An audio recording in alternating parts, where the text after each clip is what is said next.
Stop motion animation, a medium of animation that has had a chokehold on me since the first time I saw Shaun the Sheep on Disney Channel. To think that everything was crafted and animated by an artist's two hands in a studio somewhere, it's just so beautiful. It almost makes me emotional, not to be dramatic. It's a dream of mine to make my own stop motion short like Shaun the Sheep. I actually have a concept for a short that I want to make hopefully this year.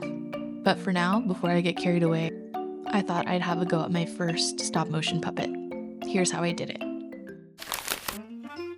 At first, I was thinking about replicating a puppet from a known movie or series, but remembered I had a bunch of character designs I drew up from a while back. I found this one of a grandma pirate or a retired pirate that I designed, and I thought it would be a good one to start with. I made my puppet almost identical to the way Adina Grubb makes hers, and actually followed her Domestika course I'll link below. I cleaned up the sketch a little, and I started planning my armature. I planned the base pieces that would act as the skull, chest, and hips in blue, where I would put the milliput bones in yellow, and the wire throughout. I also planned where I would add the KNS pieces and rough clothing, but I did end up changing it later. I also tried to plan out the color a little bit, but again, I did change it later. This is actually pretty important when you're choosing your fabrics, so I would really pay attention to this step before continuing. The base pieces I was going to start making out of balsa wood the way Adina Grubb makes it, but I don't have the right tools. So instead, I decided to go with my tried and true polymer clay.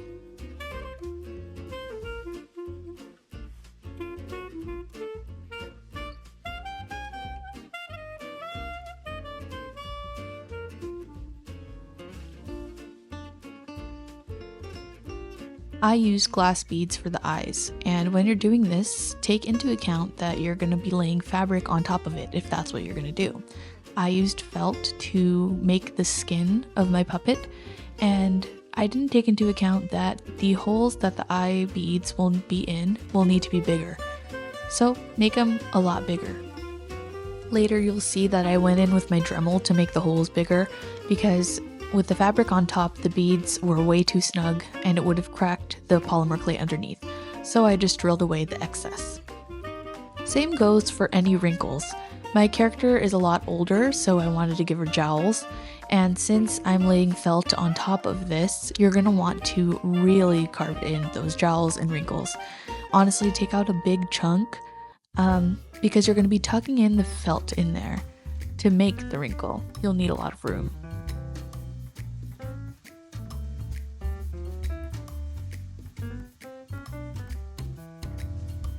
I also made some eyelids by just pressing clay onto the eye beads and baking them that way so that I'll cut them out later and shape them into the eyelid after.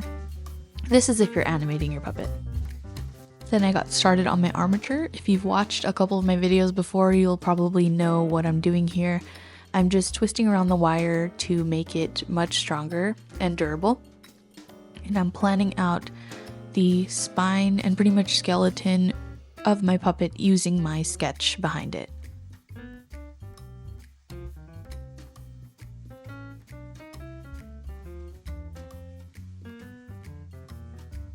I am also going to be using KNS brass pieces. They are just square brass tubes that I cut down in small pieces and use as joints for my puppet. And I do bake my polymer clay pieces with the brass in it already.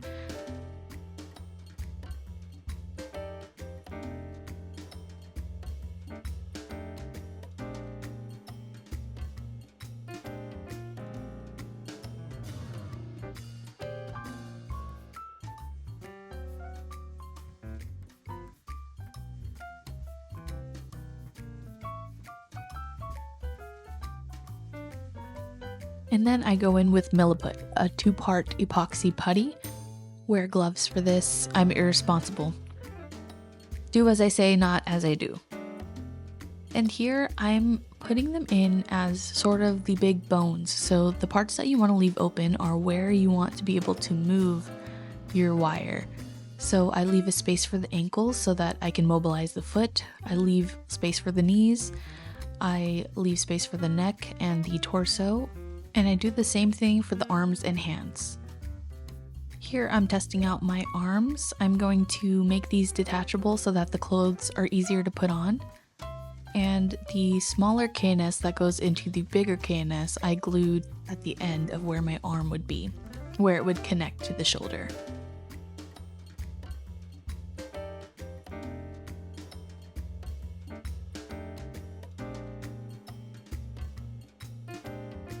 For the hand, I made a ball at the end and cut out little pieces of wire as the fingers and kind of laid them in a rough hand shape. The milliput dries rock solid, so it will be posable just where the wire sticks out.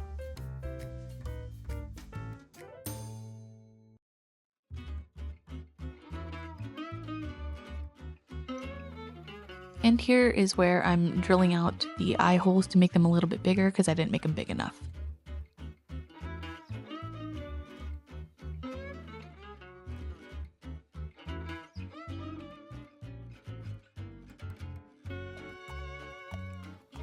And now time to cover our base with the skin. I'm using felt sheets that I got from the craft store, very inexpensive.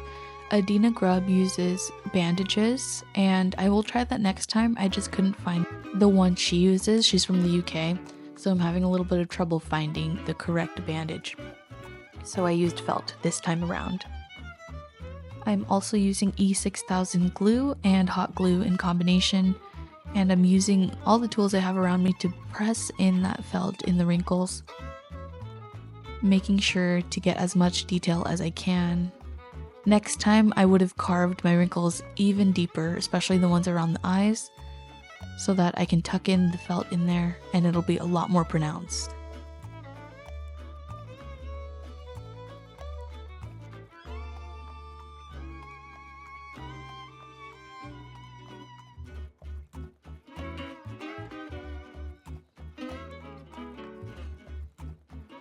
I go in with some fabric stiffener and I paint that all around the felt.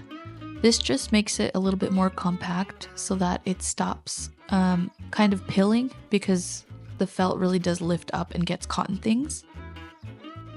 And I'm using an old eyeshadow palette to dust over top where she would be warm on her nose, cheeks, eyelids.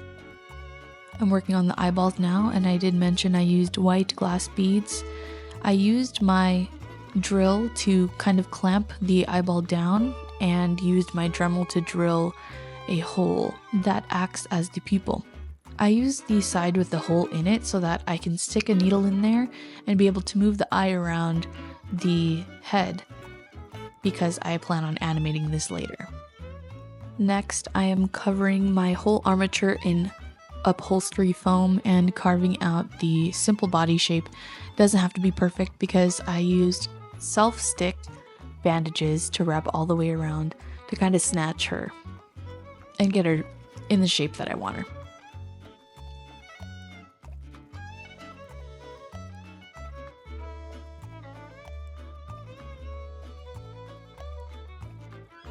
And this is what it looks like so far after the bandages and the foam underneath there. I'm adding the felt that is her skin color to where her knees would be because they're going to be poking out. She wears shorts and boots, so you'll see a little bit of her knees. I'm also adding fabric stiffener on there and on the hand. I gave this a shot one time around, and even just after one try, there was a lot of improvement. I'm not comfortable showing you how I did it because it was a mess. I'm still learning, but I'll come out with a video on this in the future. I added a ring using an eye pin and a little rhinestone, and I thought I added the perfect touch.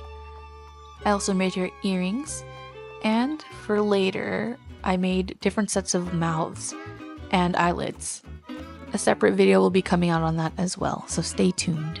For her hair, I used felting wool and hot glue and laid it down where it needed to be according to the sketch.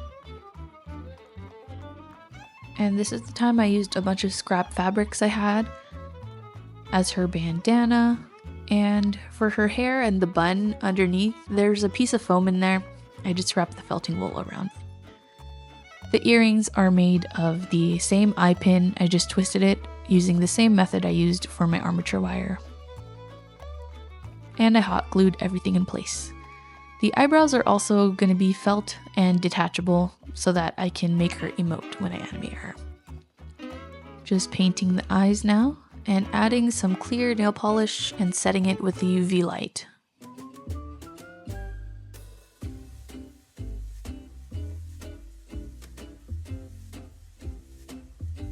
The blush around her nose and cheeks were not pronounced enough for me, so I went in with very diluted gouache paint and I went in and painted that. I also painted in her scar on her eye and went in the eye sockets a little more to make it more pronounced. As for the clothes, huge learning curve. I don't know if it was that successful, but I used a napkin to make the pattern. I don't know why. I think it's because it was low stakes, so I was really nervous about this because I hate sewing. I don't hate sewing, I'm just really bad at it. And it felt unserious and less pressure using a napkin. But I just copied that onto my fabric and winged it, honestly. I do want to do a dedicated video to making props and clothes when I get a little bit better at this. For now, maybe just watch what I did. Hopefully it gives some context and helps you a little bit. When in doubt, just hot glue that sucker on.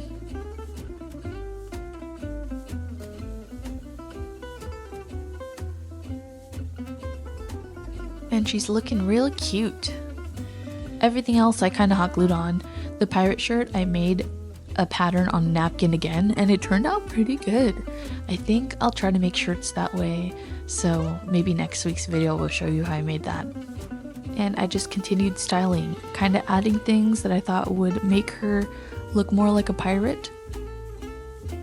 And she's so cute so far, I love it so much. I don't have a name for her yet. Comment down below if you have any suggestions on a name for her. I've been watching Marvelous Mrs. Maisel, so I really want to name her Miriam, but my husband says she doesn't look like a Miriam. Let me know what you think she looks like.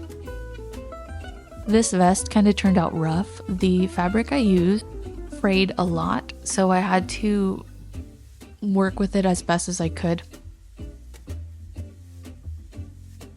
I made these little glasses by wrapping around wire I had around a marker, and they're so cute. She can see and is blind just like me. I also added these little charms I found at Hobby Lobby. It's a key and a little message in a bottle. And at this point, all I need left are her boots. So these were difficult. I started by cutting out a bottom of the shoe out of cardstock, gluing them to the bottom of her feet, and then wrapping leather or pleather around where I saw fit.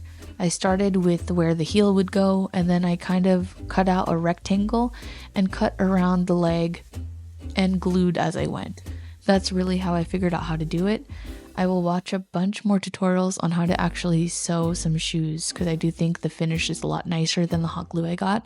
I had to paint it with black paint just to hide the seams, so that's something I got to fix later.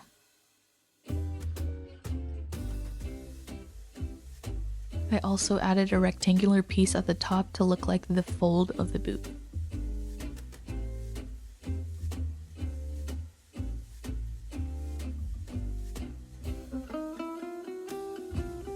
And using the same gold eye pin, I made a little buckle and glued that with E6000 glue. And this is the finished puppet. She's so cute. I love her so much. Again, I don't have a name for her. She's just my little pirate grandma. I did make lips on the side, still learning how to animate, but this is the final result. I got her a little sword to use as her cane.